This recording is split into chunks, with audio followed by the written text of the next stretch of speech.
Hello everyone, Veiled Shadow here. So here's the thing, I love Star Wars. But like with any other property, there are ups and downs, and Star Wars is no exception. But instead of tackling a much more major issue, let's go with something much smaller. So let me tell you why I have issues with Rogue One. Now make no mistake, I actually like Rogue One, but I have a major issue with the film. That being the name itself. Now, I know that sounds incredibly petty and crazy, but let me explain what I mean. But in order for me to explain, let me start by going over the name itself and what it means. So let's analyze the scene where the phrase Rogue One is first used. For those of you who haven't seen the movie, the film is about a ragtag team that are able to steal the Death Star plans and get them to the rebels. So before the team leaves to go to Scarif where the plans are located, the rebel flight control demands that they give their call sign and that they say who gave them permission to take off. The pilot of the shuttle, named Bodhi, struggles to give an answer before getting out Rogue One. Naturally, that designation does not exist, but the shuttle takes off and heads for Scarif, and then the rest of the movie happens. Okay, so what if anything is wrong with this scene and the designation he gives? Well, a few things. First, let me say that everyone in the scene acts how their characters should, including the flight control personnel.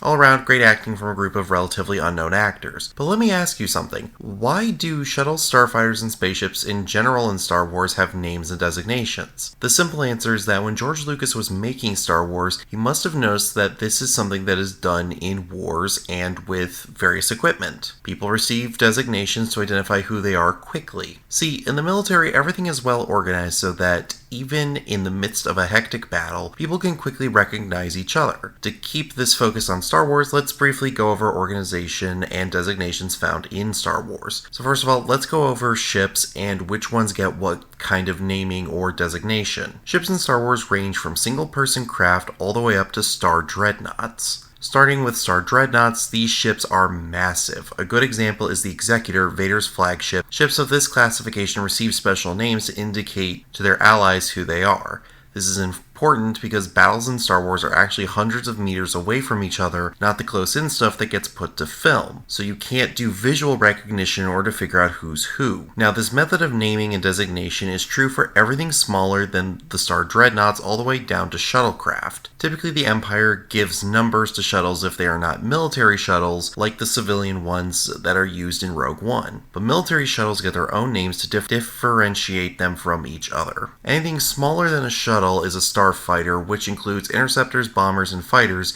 as well as other specialty ships. Starfighters are placed into squadrons so that they can work together as a unit and cover each other during battle. This is likely done because it is also true of World War II fighters and bombers, and Lucas used that as the base for Star Wars. Now, the individual starfighters are not given unique names, but instead the squadron is given a designation. An example of this is in A New Hope when Luke is placed into Red Squadron. Then the leader of the squadron is given the designation of whatever the name of the squadron is, 1. Even in Rogue One, there is a fighter squadron that follows this rule. Blue Squadron, led by Antok Merrick, is the perfect example. He has the designation of Blue 1 for being the leader, and everyone else is given another number to differentiate them. Okay, so then what's wrong with Bodhi giving the call sign of Rogue One? Well, shuttles in Star Wars would never receive a name that has a number designation because they are meant to operate with other ships, but not as a unit. So you would never see multiple shuttles engaging in dogfights or as a fighter wing. Oftentimes, shuttles are protected by fighters, but they are not a part of the escort for themselves. So they get names that are simple, but do not receive a number designation. So if Bodhi had called the shuttle the Rogue, that would have been more accurate. It would have been stupid, as calling the shuttle that is about to go rogue the Rogue is just a dead giveaway as to what they are going to do. But Rogue One is no better and has the same issue with an added problem, but this one is not in-universe but an out-of-universe problem. See, now we need to talk a little bit about Legends versus canon. A brief explanation for those who are uninitiated. Legends is the name that Disney gave to the old expanded universe. The expanded universe was all of the books, video games, and other licensed content from Lucas.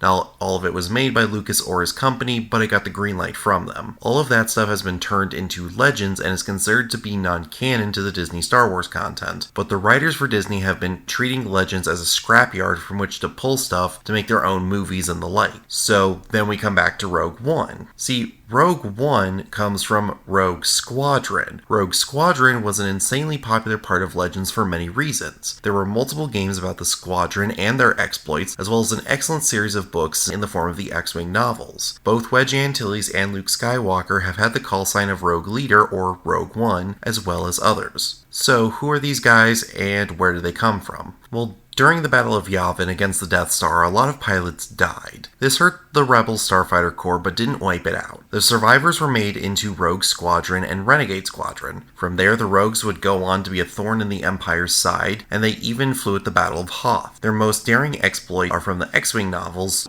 where they rebuilt the squadron after it had been nearly wiped out after several years of combat, and they went on to capture Coruscant from the Empire, depose a tyrant, capture a superstar destroyer, and then did it all over again. This streak of victories and overcoming impossible odds led to the Rogues making the joke that the impossible is their specialty. Okay, so now we know the inspiration for the title of the film Rogue One, and we have talked about why it doesn't really make sense. But none of that is worth making a video about, is it? So let's talk about the comic that shows the formation of Rogue Squadron in canon. In this comic, the fighter squadron is formed during the first fight the squadron engages in. Luke Skywalker decides that the specific Rogue One title should be retired to honor the sacrifices of the Rogue One unit from the movie. Really?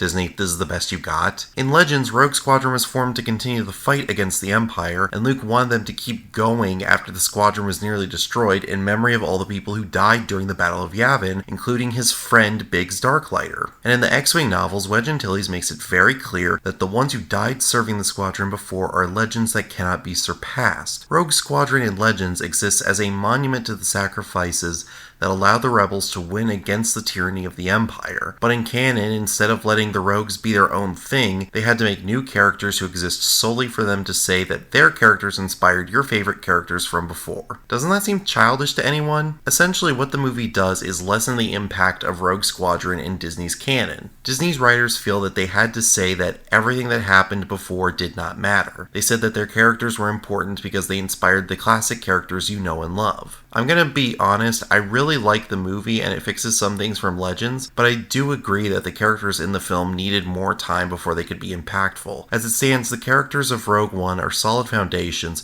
but they undermine a classic part of Star Wars lore because a bunch of writers decided that instead of creating something new, they had to warp something old.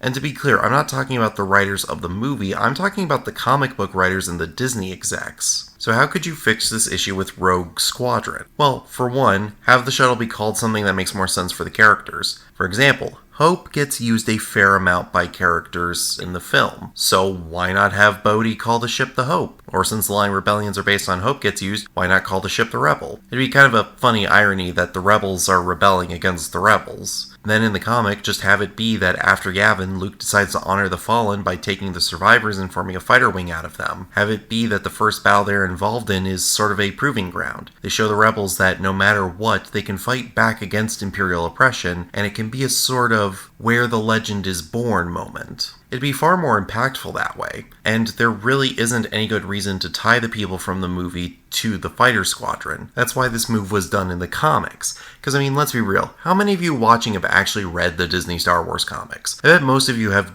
gone to Star Wars YouTubers to hear their synopsis instead. And hey, nothing wrong with that, but it does show the disinterest that people have for Disney Star Wars, and especially for the comics. See, all this could have been avoided if Disney had just adapted the existing stories. Just tweak them to make them better and iron out the plot issues and contradictions in the lore. You could have made a bunch of movies and TV shows about old characters and new ones. I, for one, would have loved to see moments from Legends on the big screen or just on a screen at all. Just from the Rogues Adventures, there's the Battle of Coruscant, the formation of the fighter squadron itself, and the action of Isard from the Krytos virus to the Lusankya breaking out of the ground of Coruscant. The events themselves were very entertaining, but what really drove things was the characters. You had people like Corran Horn, who was cocky and arrogant but loyal to a fault. Tycho Selchu, who was an ace pilot in his own right, who had to give up all of his freedom just to keep fighting against the Empire. These people are far more interesting than anyone in Rogue One, and yet it's the Rogue One characters who get all the spotlight and attention and get to inspire Rogue Squadron and Luke Skywalker. Which, as someone who likes Legends, this is extremely frustrating. I still recommend Rogue One, by the way. It's pretty much the only good Star Wars movie that Disney has made, and it's a nice prequel that doesn't fuck up with the lore much. The thing that people tend to forget is that even in Legends, Vader knew that Leia's ship was carrying the plans, so that lie in A New Hope about them being on a diplomatic mission was a bullshit bluff. Now, it was a Hail Mary move, but still utter bullshit, and Leia knew it, and so did Vader. So if you don't like it in canon, then you shouldn't like how Legends did it either. But on top of all of that, the real problem here, the most fundamental issue with Rogue One's title, is that instead of allowing Rogue Squadron to be what it was in Legends, they decided they had to overwrite it with characters who are unfortunately very paper thin in terms of characterization and interest. I haven't watched the Cassian Andor series, and I hope it's good, but at the same time, with how Disney Star Wars has been going, I kinda doubt it. Well, that's where I'm gonna leave off for now. So, this has been Veiled Shadow, and may the Force be with you.